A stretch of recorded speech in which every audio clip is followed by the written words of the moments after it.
ठाणे, नवी मुंबई आणि कल्याण डोंबिवलीत आज शाळांना सुट्टी जाहीर करण्यात आली, तर भिवंडी आणि पालघरमध्ये सुद्धा आज शाळांना सुट्टी असेल। मुसळधार पावसामुळे खबरदारीचा उपाय म्हणून प्रशासनाने शाळांना सुट्टी जाहीर केली।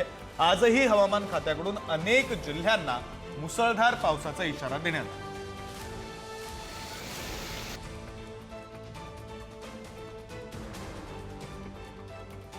शाळा कॉलेजांना कुठे कुठे सुट्टी आहे तर मुंबई, ठाणे, नवी मुंबई, कल्याण डोंबिवली, भिवंडी,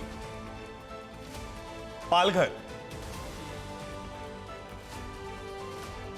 आज दुपारीही ज्या पद्धतीने मुंबईमध्ये मोठ्या प्रमाणात पाऊस सुरू झाला, तर तात्काळ वरिष्ठ अधिकाऱ्यांशी चर्चा करून विद्यार्थ्यांना सुट्टी देण्याचा निर्णय घेण्यात आला आणि आणखी 2-3 दिवस जो काही अलर्ट संपूर्ण महाराष्ट्रामध्ये देण्यात आलेला आहे, त्या अनुषंगाने जिल्हा पातळीवरच्या, विभाग पातळीवरच्या अधिकाऱ्यांना स्थानिक पातळीवरची परिस्थिती पाहून त्या ठिकाणी शाळेला सुट्टी देणं या संदर्भातले अधिकार त्या स्थानिक पातळीवरच्या अधिकाऱ्यांना देण्यात आलेले आहेत।